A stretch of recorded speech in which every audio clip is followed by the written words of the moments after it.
धातु के लिए यदि बात कर ले तो धातु के लिए होगा कितना अनंत, यानी पूछा एक था बताए अनेक है। यही तो इस वीडियो का जादू होगा दोस्त। तो आपसे दो फॉर्मूला पूछ सकता है, मात्रक पूछ सकता है, बीमीय सूत्र पूछ सकता है और राशि पूछ सकता है। अब इसके अलावा कुछ नहीं पूछ सकता है। वैद्युत समर्थ मतलब होता है उसकी सहन शक्ति। जैसे कुत्ता है और कुत्ता को एक डंडा मारे कुछ नहीं बोला, दो डंडा मारे कुछ नहीं बोला, तीन डंडा मारे कुछ नहीं बोला, बस बोलने वाला था, चौथा पर काय काय काय करने लगा। तो आप सभी लोगों का स्वागत है आशीष पब्लिकेशन के इस क्वेश्चन बैंक के सीरीज में। आप लोग पीछे का वीडियो देखें और देखने के बाद ये सीखे कैसे बोर्ड एग्जाम में एक टाइप के ऑब्जेक्टिव को अलग अलग टाइप के ऑब्जेक्टिव से घुमाकर पूछा जा सकता है। यदि आप इस कंसेप्ट को सीखते हैं और कॉपी पर यदि आप लोग सुंदर सुंदर नोट्स बनाते हैं तो दुनिया का बेहतरीन नोट्स आपके हाथों में होगा। आइए हम लोग आगे देखते हैं इसका ऑब्जेक्टिव। ये आपसे सवाल पूछा है कि धातु का परावैद्युतांक क्या होता है। आपको क्या लगता है कि केवल धातु का ही पूछा है तो पूछेगा? नहीं, हो सकता है आपसे बोलेगा हवा या निर्वात के लिए। यदि हवा या निर्वात के लिए बोलेगा तो हवा या निर्वात के लिए जो k का वैल्यू होगा वो 1 होगा। और यदि जल के लिए होगा तो जल के लिए कोई किताब 80 लिखता है और कोई किताब जो होता है 81 लिखता है। और यदि धातु के लिए यदि बात कर ले तो धातु के लिए होगा कितना अनंत, यानी पूछा एक था बताए अनेक है। यही तो इस वीडियो का जादू होगा दोस्त। यानी आपसे इसका आंसर क्या हो जाएगा? धातु का परावैद्युतांक कितना हो जाएगा? अनंत। आइए नेक्स्ट सवाल पर आते हैं। बोल रहा है कि दो समान धारिता वाले संधारित्र को समानांतर क्रम में जोड़ने पर समतुल्य धारिता क्या होगा। यदि समानांतर क्रम में दो धारिता को जोड़े और एक बार हम लोग श्रेणी क्रम में जोड़े, यदि हम लोग यहां पर C1 है, यहां पर C2 है और यहां पर दोस्त अच्छा दोनों में सेम बोल रहा है तो एक काम करते हैं दोनों में CC लेते हैं, यहां पर भी CC लेते हैं। यदि दो समानांतर क्रम में जोड़ने के लिए बोला जाए तो हम लोग डायरेक्टली जोड़ते हैं ऐसे डायरेक्टली, तो एक गो C और एक गो C कितना हो गया? 2 गो C। ठीक है, ये फॉर्मूला है हम लोगों का। श्रेणी क्रम के लिए हम लोग भले उलट के जोड़ते हैं लेकिन हाँ जोड़ने के बाद पलट के लिखते हैं। ओके, तो चलिए बताइए C1 का वैल्यू कितना है? C ही है। और C2 का वैल्यू कितना है? C ही है। तो बोलिए कितना हो जाएगा? 2/C। उलट के जोड़े लेकिन पलट के लिखे, यानी 1/CS नहीं चाहिए, आपको CS चाहिए। तो क्या हो जाएगा? C/2। इसका सही जवाब क्या हो जाएगा? C/2। बात खत्म। बोले ओके डन, यानी इसका सही जवाब क्या हो जाएगा? C/2। खत्म। यही तो इस वीडियो का फायदा होने वाला है दोस्त कि आप लोग यानी श्रेणी क्रम के बारे में तो आपको एक्स्ट्रा मिला, पूछा तो समानांतर क्रम का ही था। अच्छा 2 गो है तो 2C, 3 गो होता तो 3C, 4 गो होता तो 4C और n गो होता तो nC। लेकिन वही यदि इसमें बोलेगा तो C/2, 2 गो होता C/2, 3 गो होता C/3 और n गो होता तो C/n। और कभी कभी बोर्ड एग्जाम में यह भी पूछता है कि बताइए श्रेणी क्रम में प्रतिरोध का अनुपात कितना होगा और समानांतर क्रम, यानी श्रेणी क्रम और समानांतर क्रम में तुल्य धारिता का अनुपात क्या होगा। श्रेणी क्रम मतलब क्या? श्रेणी क्रम मतलब क्या? C/n। श्रेणी क्रम मतलब क्या? C/n। और इसका अनुपात निकालना है तो CS हो गया और बटा में क्या हो गया? CP। C/n और बटा मतलब क्या होता है? भागा किससे? nC। तो गुना करेंगे तो n कहां आ जाएगा? नीचे। यानी जैसे ही ये कहां आ जाएगा? नीचे। जैसे ही कहां आ जाएगा? नीचे, यानी यहां पर आ जाएगा तो 1 में क्या हो जाएगा? nC। तो C से C क्या हो गया? खत्म, यानी 1/n²। लेकिन यदि ऊपर समानांतर क्रम होता और नीचे श्रेणी क्रम होता तो n²/1 था, यानी इसका सही जवाब क्या हो जाएगा? Answer number C। हालांकि हमने इसके साथ 4 ऑब्जेक्टिव और बताया है।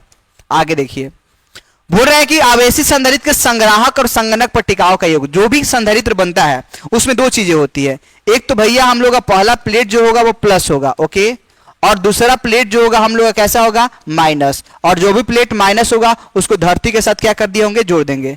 तो ये जितना इस पर आवेश होगा उतना प्लस क्यू होगा और जितना इस पर आवेश होगा माइनस क्यू होगा। दोनों आवेश को जोड़े तो हम लोग कितना हो गया? 0। यानी समानांतर प्लेट संधारित्र में संग्राहक और संगणक पट्टिकाओं का जो योग होता है वो कितना होता है? 0 होता है। यही इसका जवाब होगा, यानी 17 का क्या हो गया? A। आइए फिर बोल रहे हैं 1 फैराडे किसके बराबर होगा। आपको बताया C बराबर फॉर्मूला होता है Q/V। आवेश का मात्रक होता है कूलम और विभव का मात्रक क्या होता है? वोल्ट। और नीचे वोल्ट ऊपर जाएगा तो क्या हो जाएगा? इनवर्स, यानी कूलम वोल्ट इनवर्स। और इसी का मात्रक क्या होता है? फैराडे। यानी 1 फैराडे किसके बराबर होगा? 1 कूलम वोल्ट इनवर्स के बराबर होगा। बात खत्म। फिर अगला बोल रहा है कि विभव प्रवणता किसके बराबर होता है। जिसके भी नाम में प्रवणता लग जाए तो याद रखिएगा उसके बटा में दूरी लिख देंगे। यदि विभव प्रवणता तो विभव बटा में दूरी। आपको मन करे विभव दूरी को 1 से दिखाने का तो 1 से दिखाइए, कोई R से दिखाता है दूरी को R से दिखाइए, कोई दूरी को L से दिखाता है L से दिखाइए। लेकिन तीनों विभव प्रवणता है, क्योंकि चाहे वो X हो, चाहे वो R हो, चाहे वो L हो, ये सब दूरी को ही बताता है। हाँ, परिवर्तन के लिए हम लोग आगे D लिख सकते हैं। D मतलब परिवर्तन, कोई दिक्कत नहीं है। यानी इसका सही जवाब क्या होगा? dV बटा dx। नीचे भी नहीं होना चाहिए, नीचे x होना चाहिए। ओके, आइए नेक्स्ट प्रश्न पर आते हैं। विद्युत विभव किसके बराबर होता है? आपको ये जानने का तसल्ली होगी कि होता क्या है कि यहां पर प्लस आवेश है, अपने चारों तरफ ऐसे विद्युत क्षेत्र उत्पन्न किया है।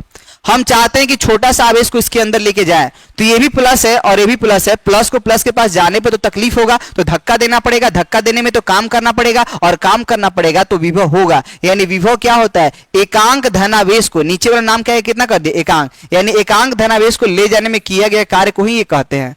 यानी विभव का फॉर्मूला क्या होगा? V बराबर W/Q। आपको लगता है केवल यही पूछेगा ना बालक, विभव का फॉर्मूला ये भी होता है, V बराबर 1/4 पाई एप्सिलॉन नॉट Q बटा R। तो चाहे ये पूछ सकता है, चाहे ये, और तो और इसका मात्रक क्या होगा? ये आवेश का मात्रक, ये कार्य का मात्रक जूल होता है और आवेश का मात्रक कूलम। तो जूल प्रति कूलम को क्या बोलते हैं? वोल्ट। और कभी इसको घुमा के ऐसे ही बोल दे तो आप लोग डर मत जाइएगा, जूल कूलम इनवर्स, इसको क्या बोलते हैं? वोल्ट बोलते हैं। और आपका बीमीय सूत्र यदि पूछेगा तो ऊर्जा का होता है ml² T इनवर्स 2 और आवेश का होता है AT। तो इसका बीमीय सूत्र क्या हो जाएगा? ml² T inverse 3 AT। और राशि कैसा हो जाएगा? अदिश। यानी पूछा एक था, बताए अनेक है, और यही इस वीडियो का जादू होगा। ठीक है, तो आपसे दो फॉर्मूला पूछ सकता है, मात्रक पूछ सकता है, बीमीय सूत्र पूछ सकता है और राशि पूछ सकता है। अब इसके अलावा कुछ नहीं पूछ सकता है। आइए, वायु के लिए परावैद्युत सामर्थ्य क्या होता है? परावैद्युत सामर्थ्य मतलब होता है उसकी सहन शक्ति। जैसे कुत्ता है और कुत्ता को 1 डंडा मारे कुछ नहीं बोला, 2 डंडा मारे कुछ नहीं बोला, 3 डंडा मारे कुछ नहीं बोला, बस बोलने वाला था, चौथा पर काय काय काय करने लगा। यानी कुत्ता जो है बिना बोले कितना सह गया? 3। तो उसका सहन शक्ति कितना हो गया? 3।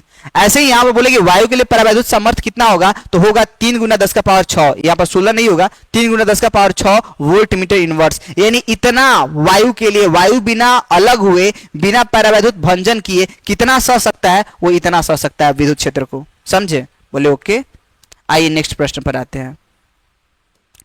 बोल रहा है कि अगर दो आवेशों के बीच की दूरी बढ़ाई जाए तो उनकी विद्युत स्थितिज ऊर्जा क्या होगा? आपको स्थितिज ऊर्जा का फॉर्मूला पता होना चाहिए, 1/4 pi epsilon not Q1 Q2 बटा R होता है। अब बताइए, स्थितिज ऊर्जा दूरी के व्यत्क्रमानुपाती है, यानी दूरी का मान यदि हम लोग बढ़ाते हैं तो ई की वैल्यू घटता है, और जब दूरी का मान घटाते हैं तो ई की वैल्यू बढ़ता है। तो बताइए क्या किया गया? दूरी का मान बढ़ाया गया। जब दूरी का मान बढ़ेगा तो ई का मान घटेगा। आंसर क्या होगा? घटेगा। फॉर्मूला बेस्ड क्वेश्चन है। ठीक है, आइए और दिखाते हैं आप लोगों को सवाल। बोल रहे हैं आवेशित संधारित्र का कुल आवेश कितना होगा? हमने बताया कि भैया संधारित्र में एक जो प्लेट होता है वो कैसा होता है? प्लस, और दूसरा प्लेट कैसा होता है? माइनस। तो जितना प्लस होगा उतना हम लोग का माइनस होगा, और दोनों आवेश को यदि बोलेंगे तो हम लोग का दोनों आवेश का योग कितना होगा? 0 होगा। और यही हम लोग का कंसेप्ट है। बोले ठीक है। पिको फैराडे किसका मात्रक होता है? जिसके भी मात्रक में, जिसके भी नाम में फैराडे लग गया वो हम लोग का विद्युत धारिता का मात्रक होगा। और C बराबर क्या होता है? Q/V। ये कूलम और ये क्या हो गया? वोल्ट। कूलम प्रति वोल्ट को क्या बोलते हैं? फैराडे। यानी इसी को तो हम लोग फैराडे बोलते हैं, कूलम वोल्ट इनवर्स, और इसी को क्या बोलते हैं? फैराडे। लेकिन सवाल है यार, पिको क्या लगाया? पिको से घबराना नहीं है, लगा तो फैराडे है ही ना। बोले ओके। यानी किसका मात्रक होगा? विद्युत धारिता। विद्युत धारिता मतलब क्या? धारण करने की क्षमता, आवेश को ग्रहण करने की काबिलियत। ओके, आइए और सारा प्रश्न करते हैं। फिर बोल रहे हैं कि संधारित्र के समानांतर क्रम संयोजन में कौन सा राशि समान होता है? देखिए, एक तो आप लोग बात कर लेंगे श्रेणी क्रम, और एक यदि हम लोग बात कर ले समानांतर क्रम। देखिए भाई, श्रेणी क्रम में आवेश जो इसमें जाएगा वो इसमें जाएगा, वो इसमें जाएगा। इसमें आवेश का मान क्या होता है? समान होता है। लेकिन हाँ, वोल्टेज अलग अलग होगा, क्योंकि इधर से जो वोल्टेज मिल रहा होगा क्या उसको यहां पर मिलेगा? क्योंकि बीच में है नहीं। यानी यहां पर विभवांतर का मान क्या होगा? असमान। यदि वही बात कर ले इसमें, तो इसमें आवेश का मान अलग अलग हो गया, यानी Q का मान क्या हो जाएगा? असमान। लेकिन हाँ, यदि हम बात कर ले किसका? विभवांतर का, V का, तो वो हम लोग क्या होगा? समान हो जाएगा। यानी यदि समानांतर क्रम में यदि बोलेगा, समानांतर क्रम या पार्श्व क्रम, उसमें विभवांतर समान होगा, और श्रेणी क्रम में बोलेगा तो आवेश समान होगा। समानांतर क्रम तो विभवांतर समान, और यदि श्रेणी क्रम तो हम लोग का आवेश समान। यानी एक ऑब्जेक्टिव से दो ऑब्जेक्टिव बना। बोल रहे हैं कि संधारित्र की धारिता का मात्रक क्या होता है? यही तो आपको सीखना है। C बराबर Q/V, आवेश का मात्रक कूलम और वोल्टेज का मात्रक वोल्ट। अब देखिएगा यहां पर आप लोग क्या हो जाएगा? कूलम प्रति वोल्ट, और यदि यही कूलम प्रति वोल्ट ऊपर जाएगा तो कूलम वोल्ट इनवर्स, और इसी को क्या बोलते हैं? फैराडे। क्या ये दिया है, ये दिया है, या ये दिया है? तो बोले सर कूलम प्रति वोल्ट दिया, इसी को तो फैराडे बोलते हैं। तो सही जवाब है हम लोग का आंसर नंबर डी।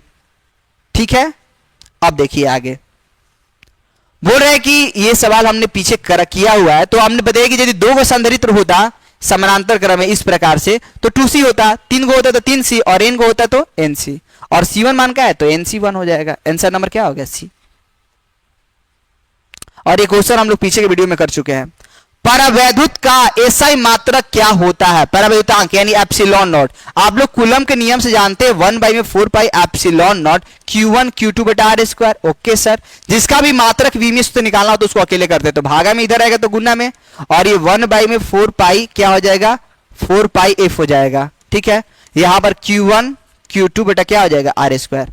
अब भैया ये संख्या का कोई विमीय सूत्र होता नहीं है। आवेश का मात्रक कूलम हो गया, इसका भी कूलम हो गया, बल का मात्रक न्यूटन हो गया, दूरी का मात्रक मीटर स्क्वायर हो गया, तो क्या हो जाएगा? कूलम स्क्वायर न्यूटन ऊपर रहेगा तो न्यूटन इनवर्स मीटर इनवर्स 2, यानी इसका सही मात्रक हो जाएगा क्या? Coulomb square newton inverse metre inverse 2। Answer number क्या हो जाएगा? डी। धीरे धीरे, लेकिन हाँ हमको लगता है कि पूरा आप लोगों को समझ में आ रहा होगा। आइए नेक्स्ट प्रश्न पर आते हैं।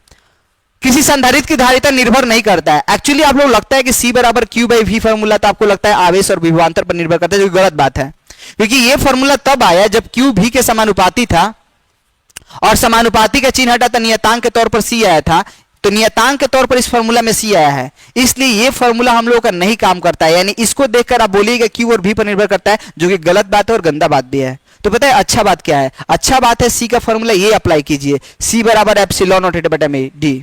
ए मतलब प्लेट का क्षेत्रफल, डी मतलब प्लेटों के बीच की दूरी, यानी संधारित्र की जो धारिता होगा प्लेट का क्षेत्रफल पर निर्भर करेगा, प्लेट के बीच की दूरी पर निर्भर करेगा, और प्लेट के बीच में यदि हवा है तो उस पर निर्भर करेगा। यानी यदि ऐसे हम लोग समानांतर प्लेट संधारित्र रख दे, जो कि एक हिस्सा हम लोग का प्लस है और दूसरा हिस्सा हम लोग का क्या है? माइनस, तो आपसे पूछे दोस्त कि बताइए क्या होने वाला है, आप लोगों से पूछा जाए कि बताइए क्या होने वाला है, तो देखिए दोनों प्लेट के बीच में हम लोग का हवा है, तो हम लोग इस्तेमाल करेंगे यहां पर एप्सिलॉन नॉट, और प्लेट के क्षेत्रफल के लिए क्या? ए, और प्लेट के बीच की दूरी के लिए क्या? डी। बोले कंसेप्ट थोड़ा थोड़ा समझ में आ रहा है? बोले थोड़ा क्या, थोड़ा और आ रहा है। यानी संधारित्र की धारिता 3 चीज पर निर्भर करता है। पहला प्लेट का क्षेत्रफल, दूसरा का प्लेट के बीच की दूरी, और तीसरा का प्लेट के बीच का माध्यम। तो आकृति पर निर्भर कर सकता है, प्लेट के आकार पर निर्भर कर सकता है, ये दोनों मिलाकर क्षेत्रफल ही होता है, और ये बीच के अंतराल पर निर्भर कर सकता है, लेकिन कभी भी आवेश पर जो आप सोच रहे हैं कि निर्भर करता है वो की गलत बात है। यानी इसका सही जवाब क्या होगा? Answer number C. तो इस तरीके से आप लोग इस चीज को कर सकते हैं। और thank you so much for watching this video.